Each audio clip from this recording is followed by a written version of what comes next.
अस्सलाम वालेकुम, कैसे हैं आप सब लोग। मैं आपका टीचर खुर्रम शहज़ाद ब्लेंडर उस्ताद की जानिब से उर्दू में ब्लेंडर की ट्रेनिंग लेके आपकी खिदमत में हाजिर हूँ।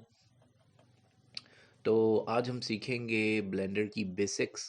चूँकि ये पहली वीडियो है ब्लेंडर के हवाले से, तो मैं आपको ब्लेंडर की जो बिल्कुल बेसिक चीज़ें हैं वो बताऊंगा। ब्लेंडर के कुछ टूल्स वगैरह उनको कैसे यूज़ करना है, और दूसरी चीज़ ये कि ब्लेंडर किस लिए इस्तेमाल किया जाता है, और तीसरी चीज़ मैं आपको ये बताना चाहूँगा कि ब्लेंडर से हम अर्निंग किस तरह कर सकते हैं। तो बेसिकली ब्लेंडर जो है वो एक फ्री सोर्स सॉफ्टवेयर है, यानी कि टोटल फ्री है। इसमें किसी किस्म के कोई चार्जेस, कोई लाइसेंसिंग, किसी किस्म की कोई चीज़ आपको लेने की ज़रूरत नहीं होती है।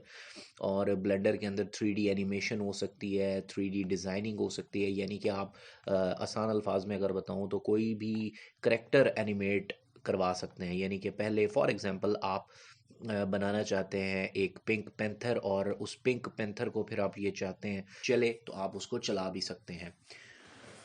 तो ब्लेंडर की जो बेसिक्स हैं उनके अंदर सबसे पहले बात कर लेते हैं। तो ये वो स्क्रीन है मेन जो आपके पास आएगी। मेरे पास जो ब्लेंडर का वर्जन है वो 2.8 2.7 है। आपसे मैं रिक्वेस्ट ये करूँगा कि लेटेस्ट वर्जन जो है वो इंस्टॉल करें, और मैं भी इंशाल्लाह लेटेस्ट वर्जन जो है वो अगली वीडियोस में यूज़ करूँगा। लेकिन चूँकि ये एक ऐसा वर्जन है जो कि पुराना है, स्टेबल है, इसमें कोई क्रैश वगैरह नहीं आता, तो इसलिए मैं इसके ऊपर जो है वो स्टार्ट वाली कुछ वीडियोस जो हैं इसके ऊपर शूट कर रहा हूँ।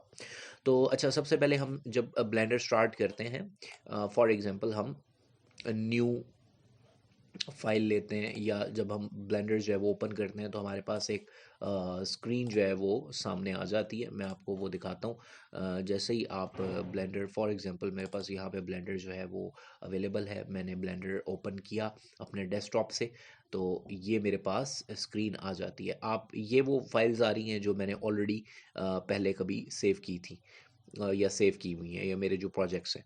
यहाँ से हम जनरल जो है वो सिंपली सेलेक्ट कर लेते हैं। जनरल के अंदर जब आप ओपन करेंगे तो एक ये स्क्रीन आपके सामने आ रही होगी। इस स्क्रीन में जो मेन चीज़ें बाय डिफ़ॉल्ट आपके पास एक क्यूब जो है वो शो हो रहा है। ये देखें, जब मैं इसको क्लिक करता हूँ तो यहाँ पर ये शो होना स्टार्ट हो जाता है। यहाँ से मैं अपनी स्क्रीन कीज़ ऑन कर लूँ ताकि आपको मालूम होता रहे मैं कौन सी कीज़ जो हैं वो प्रेस कर रहा हूँ। ये कीज़ आपके लिए याद रखना, प्रैक्टिस के साथ साथ भी आपको याद हो जाएंगी, बहुत ज़्यादा ज़रूरी होता है।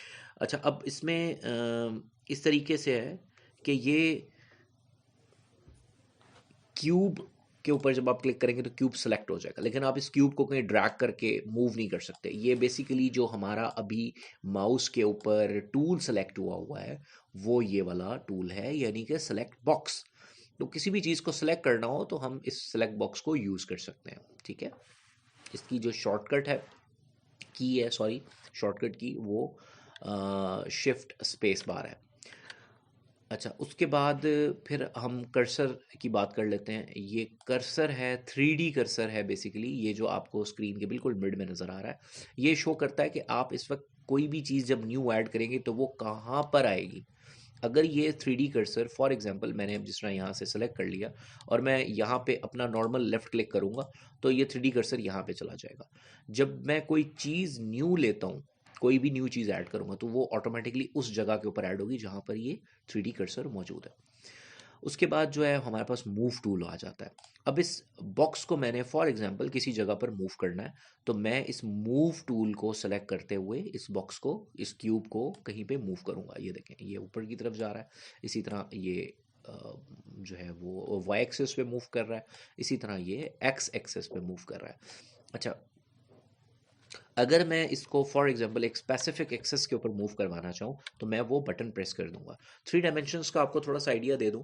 अगर आप अपने कमरे के अंदर, जिस भी कमरे में आप मौजूद हैं, उसकी कोना जो है कोने की तरफ नज़र करें, जो छत की तरफ कोना है, तो आपको तीन लाइनें नज़र आएंगी। एक लाइन है जो कि छत से नीचे की तरफ आ रही है, एक जो आपकी तरफ आ रही है, और एक जो बिल्कुल आपके सामने होराइजन पे मौजूद है। तो जेड एक्सिस जो है वो आप ये समझ लें कि ऊपर और नीचे के लिए यूज़ होता है। अब मैं आपको ये बताना चाहूँगा कि जब हम क्यूब को सिलेक्ट करेंगे और जी का बटन दबाएंगे तो हम मूव टूल जो है वो सिलेक्ट कर लेते हैं। अब मूव टूल जो ऑटोमेटिकली सिलेक्ट हो गया एम का बटन दबाने से, तो ये जो क्यूब है या कोई भी चीज़ जो हमने सेलेक्ट की होगी वो माउस कर्सर के साथ या माउस के साथ स्टिक हो जाएगी। ठीक है, अब जहाँ पे आपका माउस मूव कर रहा है, सिंपली मैं मूव कर रहा हूँ, इसे मैंने कोई क्लिक नहीं किया हुआ, तो ये आप देखें क्यूब साथ साथ मूव कर रहा है। अब इसे मैं एक स्पेसिफिक एक्सेस के ऊपर अगर मूव करवाना चाह रहा हूँ, तो फॉर एग्जांपल मैं इसे जेड एक्सेस पे मूव करवाना चाह रहा हूँ, तो मैं अपने कीबोर्ड से जेड का बटन प्रेस करूंगा। अब ये सिर्फ जेड एक्सेस पे मूव होगा। अगर देखें माउस राइट लेफ्ट भी लेके जा रहा हूँ तो सिर्फ वो ऊपर नीचे जा रहा है, ठीक है, राइट लेफ्ट नहीं जा रहा। अब अगर मैं इसे जेड एक्सेस की बजाय वाई एक्सेस पे मूव करना चाहता हूँ तो ये वाई एक्सेस पे मूव होगा। ठीक है, इसी तरह एक्स एक्सेस पे मूव होगा, ये आप देख सकते हैं। तो अगर मैं यहाँ पे फॉर एग्जांपल यहाँ पे लेके जाना चाहता हूँ इसे, तो यहाँ पर ले जाके मैं अपने माउस का नॉर्मल लेफ़्ट क्लिक प्रेस करूँगा तो ये यहाँ पे चला जाएगा। लेकिन अगर मैं यहाँ से फॉर एग्जांपल मैं एम का बटन प्रेस करता हूँ, सॉरी जी का बटन प्रेस करता हूँ इसको मूव करने के लिए, और मूव टूल सेलेक्ट कर लिया।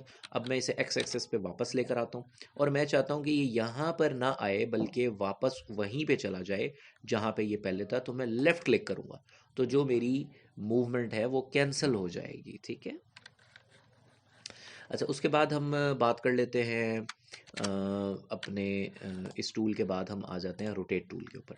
इसको मैं मूव करना, सॉरी रोटेट करना चाह रहा हूँ, मैं चाहता हूँ ये घूम जाए, तो मैं इसे एक स्पेसिफिक एक्सेस के ऊपर कर सकता हूँ। इसका कीबोर्ड जो शॉर्टकट की है वो आर है। जब मैं इसको क्लिक करूँगा और आर का ये नॉर्मल कर्सर मैंने ले लिया यहाँ से, उसके बाद मैंने क्यूब को सिलेक्ट किया और मैंने आर का बटन प्रेस किया, तो आप ये देखें कि एक किसी भी तरीके से इसे मैं घुमा सकता हूँ। लेकिन अगर मैं इसे स्पेसिफिक एक एक्सिस पे घुमाना चाहूँ तो मैं एक्स का बटन प्रेस करके सिर्फ इसे एक्स एक्सिस पे घुमाऊंगा। ठीक है, लेकिन अगर मैं वाई पे करना चाह रहा हूँ तो सिर्फ वाई के ऊपर घूमेगा, अगर मैं जेड पे करना चाह रहा हूँ तो सिर्फ जेड के ऊपर घूमेगा। ठीक है, इसके बाद जो नेक्स्ट टूल है हमारा वो है स्केलिंग टूल। मैं ये चाहता हूँ कि इस क्यूब को मैं बहुत बड़ा कर लूँ। इसका जो शॉर्टकट की है वो स्केल यानी एस है, स्केल एस से स्टार्ट होता है, तो इसका भी इन्होंने आसानी के लिए अब मैं इसका जो शॉर्टकट की है वो यूज़ कर रहा हूँ। यानी वही तरीका मैंने किया कि पहले मैंने selection box sorry select box वाला टूल ले लिया, और सिलेक्शन टूल के बाद मैंने जब एस का बटन प्रेस किया तो ऑटोमेटिकली मैं स्केलिंग टूल में आ गया, स्केल टूल। अब आप इसे देखें, मैं माउस को आहिस्ता आहिस्ता से ऊपर लेके जा रहा हूँ तो ये बड़ा होता जा रहा है, वापस लेके आ रहा हूँ तो ये छोटा होता जा रहा है, अब ये और छोटा हो गया। ठीक है,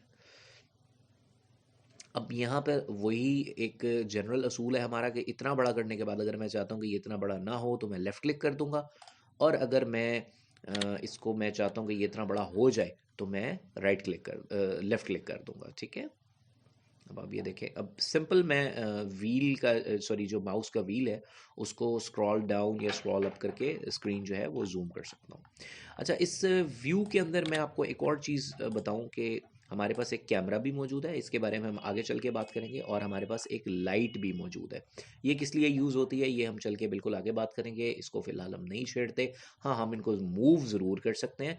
मूव के लिए हम लाइट को सिलेक्ट करने के बाद मूव टूल लेंगे यानी जी का बटन प्रेस करेंगे, इसको मैं वाई एक्सिस पे मूव करके थोड़ा सा दूर ले जाता हूँ। इसी तरह कैमरे को भी मैंने सेलेक्ट किया, जी का बटन प्रेस किया, वाई एक्सिस के ऊपर मैं इसे थोड़ा सा दूर ले गया। तो फाइनली आज हमने ये सीख लिया कि हमारे पास जो ये लिस्ट आ रही है ये किन चीज़ों की है। तो नेक्स्ट क्लास में हम दोबारा मिलेंगे, अब तक के लिए इतना ही। अस्सलाम वालेकुम।